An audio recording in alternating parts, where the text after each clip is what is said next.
안녕하세요. 역사 돋보기입니다. 한국 밀란의 역사 4부입니다. 4부에서는 조선시대의 밀란을 다뤄보도록 하겠습니다. 조선시대에서 밀란은 거의 없다시피 했습니다. 물론 조선의 역사 내내 조선의 백성들의 삶이 만족스러웠다는 건 아닙니다. 다만 무슨 이유에서인지 대규모 밀란이 벌어진 적은 없는데 조선은 역사 500년간 밀란이 한 번도 없던 나라로 끝나나 싶더니 끝에 가서야 밀란이 연속적으로 터지고 말죠. 그 시기는 바로 19세기 세도정치기 때였습니다. 다른 어려운 시절도 견디며 밀란까지 번지지는 않았거늘 세도정치는 밀란을 일으키지 않고는 버티기 힘들었던 이 백성들에겐 조선 역사 500년 중 가장 어려운 시절이었다고 볼 수 있겠죠. 세도정치기 60년간 일어난 대표적인 밀란이 두 가지 사건이 있습니다. 하나는 23대 왕 순주 제위기 세도정치 초창기 때 일어난 홍경래난이었습니다. 평안도 용강 출신의 홍경래는 몰락 양반가문 출신으로 사실상 그는 상민에 가까웠습니다. 과거에 낙방한 경험이 있던 홍경래는 자신이 낙방한 이유가 평안도 지방, 즉 관서 지방에 대한 조선 정부의 노골적인 지역 차별 때문이라고 여겼습니다. 정말로 관서 지방에 대한 지역 차별은 조선 전기 이래 만연했습니다. 조선 500년의 역사를 통틀어 관서 지방 출신의 고관대작은 거의 없다시피 했습니다. 지역 차별이 심하다는 건 또 그만큼 평안도를 부임한 지방관들이 백성들을 상대로 가름주구를 일삼으며 폭리를 취하기 쉽다는 뜻이기도 합니다. 그래서 평안도 지역엔 탐관오리들이 유독 많았죠. 홍경래의 난 몇 개월 전에는 평안도 곡산에서 수령의 지나친 폭리에 참지 못한 백성 수백 명이 관할을 습격한 일도 있었습니다. 결국 홍경래는 1811년 12월 스스로를 평서대 원수라 칭하며 평안도 가산에서 반란을 일으켰습니다. 홍경래의 반란군은 광산 노동자들 중심이었습니다. 평안도에 대한 지역차별 그리고 유독 심한 탐관오리들의 가름죽으로 인해 평안도 지역에서는 토지를 잃거나 지주에게 쫓겨나 광산 노동자가 된 경우가 매우 많았습니다. 평안도 지역이 또 소우지라 농경이 잘 되는 것도 아니잖아요. 그간 누적되어 왔던 평안도 사람들의 불만이 터진 것일까요? 초기 1000명 정도 규모였던 반란군의 규모는 점점 더 커집니다. 그렇게 순식간에 용천, 선천, 태천, 철산 등 평안도의 8개의 도시들을 장악했습니다. 이때 지방관들이 참 한심하다고 느껴지는 지점이 홍경래의 반란군은 싸움 한 번 없이 8개의 도시들을 장악했다는 것입니다. 즉 각 고을의 지방관들이 싸우지도 않고 곧바로 홍경래에게 항복을 해버린 거죠. 홍경래의 반란군이 여러 도시들을 점령하면서 타 지역의 농민 및 광산 노동자들도 전부 반란군에 가담했습니다. 심지어 돈이 많은 상인 계층들까지도 합류하였으니 신분과 재산을 막론한 반란군이었죠. 하지만 역시 전문 군인들이 아니다 보니까 조정에서 급하게 꾸려 파견한 관군과 평안도 안주에서 싸우자 곧바로 깨지고 반란군은 평안도의 정주성으로 들어갔습니다. 다만 정주성 전투만큼은 쉽지 않았는데요. 몇 차례에 걸친 관군의 공격에도 반란군은 모두 막아냅니다. 무려 3개월을 버티죠. 순조는 암행어사 경험이 있던 정만성을 평안도로 보내 선정을 베풀면서 민심을 수습했습니다. 반란군의 명분이 얕아지도록 말이죠. 더군다나 정주성에선 갈수록 식량이 부족해지고 있었습니다. 결국 관군은 정주성 아래 땅굴을 파고 그곳에 상당한 양의 화약을 넣고 폭파시켜 성벽을 파괴했습니다. 그대로 정주성 안에 닥친 관군은 반란군을 진압했는데 문제는 이때 반란군이 아니어도 정주성 안에 살던 백성이란 이유만으로 반란에 동참했다며 민간인들마저 전부 죽여버렸습니다. 약 2000명이 죽었으며 홍경래 역시 총에 맞아 사망합니다. 이렇게 세도정치기의 암흑기의 문을 여는 것만 같은 홍경래의 난은 1812년 반란 약 4-5개월 만에 진압되었습니다.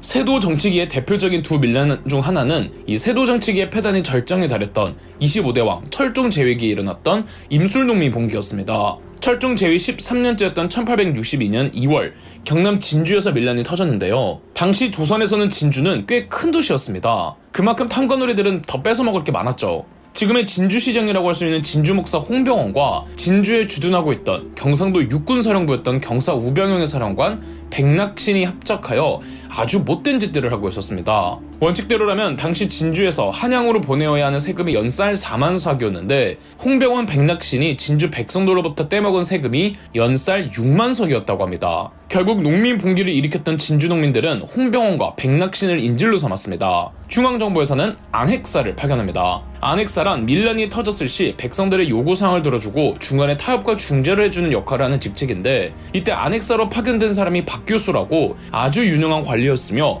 젊었던 시절에는 옛 효명세자의 친구였고 나중에 모든 개화파들의 스승이 되기도 합니다. 박 교수는 안핵사로서 진주 백성들의 호소를 전부 들어주었으며 철종에게 아뢰어 홍병원과 백낙신에게 가장 강도 높은 단계의 율배령을 청하게 만들며 진주에서의 농민 봉기는 어느 정도 일단락이 됩니다. 그런데 당시 조선사회에서도 특기할 만한 사회적 현상이 전국적으로 큰 도시에는 큰 시장이 열렸는데 이런 큰 시장이 인근 마을 사람들까지도 모인단 말이죠. 진주에서 벌어진 일들이 이 시장을 매개로 전국으로 퍼지면서 1862년 3월에서 5월까지 충청, 경상, 전라, 삼남 지방에서 농민 봉기가 폭발적으로 그리고 연쇄적으로 일어납니다. 경상도에서는 함양, 거창, 성주, 울산, 김천의 계령, 군위에서 일어났고 전라도에서는 익산, 한평, 부안, 장흥, 순천, 강진, 남원, 영광, 고창, 화순 등에서 충청도에서는 청주, 공주, 논산, 진천, 부여, 옥천 등지에서 일어났습니다. 심지어 경기도의 광주와 제주도까지도 봉기가 발생했죠. 조직적인 단체가 주도한 게 아니라 지방별로 개별적으로 봉기가 연쇄적으로 일어난 건 그만큼 조선 사회 경제가 망가질 대로 망가져 있었다는 것입니다.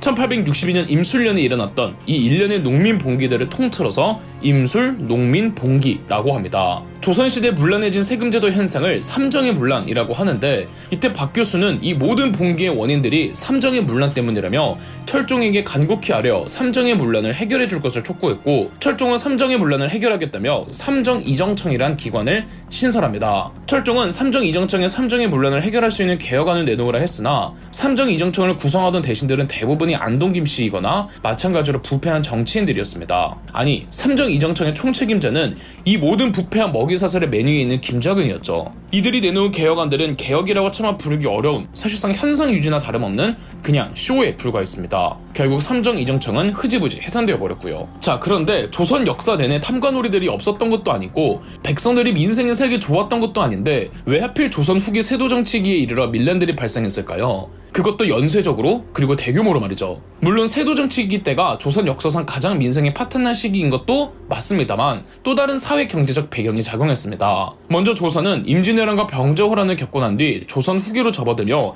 신분제가 빠르게 동요되고 있었습니다. 아울러 조선 후기부터는 이양법의 발달로 상품 화폐 경제가 촉진되고 상업이 과열차게 발달했죠. 이러니 양반이 아닌 일반 상민들 가운데 또 일부 중인들도 분홍이 되거나 거상이 되어 막대한 재산을 보유하는 경우도 있었고 반면 정치판에서는 허구한 날 붕당들의 옥사와 특정 붕당 혹은 특정 가문의 권력 독점 현상으로 몰락 양반들이 대거 발생하면서 양반의 지위가 추락하고 있었습니다. 세도정치기 때는 양반의 추락한 지위가 역시 가장 극에 달했을 때였죠. 그리고 상품화폐 경제로 상민들 가운데 부자들이 탄생한 건 맞지만 급격한 경제구조의 발달로 부자로 거듭난 건 소수였고 오히려 토지를 잃고 유랑하는 유랑민들이 급격하게 많아집니다. 빈부격차가 극대화되었다는 거죠. 토지를 잃은 유민들은 도시로 몰려들어 막노동에 종사했지만 이마저도 쉽지 않은 삶이었죠. 그리고 이미 말씀드린 것처럼 조선 후기는 상업의 발달로 전국적인 시장들이 형성되며 정보가 쉽게 오고 갔기 때문에 한 고을에서 밀란이 일어났다고 하면 괜히 그 옆마을에서도 민심이 요동하여 밀란이 확산되기 딱 좋은 환경이었습니다. 세도정치기 밀란에 대한 한국민족문화 대백과사전의 평가를 인용하며 마무리하도록 하겠습니다. 1862년 농민항쟁은 봉건사회가 해체되는 시기에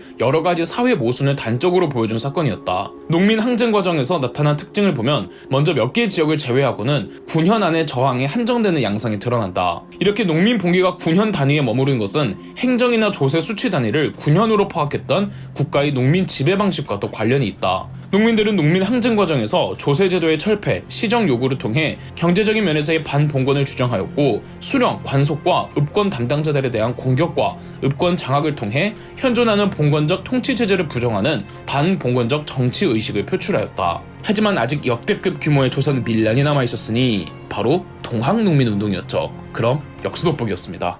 저희 역수돋보기가 멤버십 가입을 시작했습니다.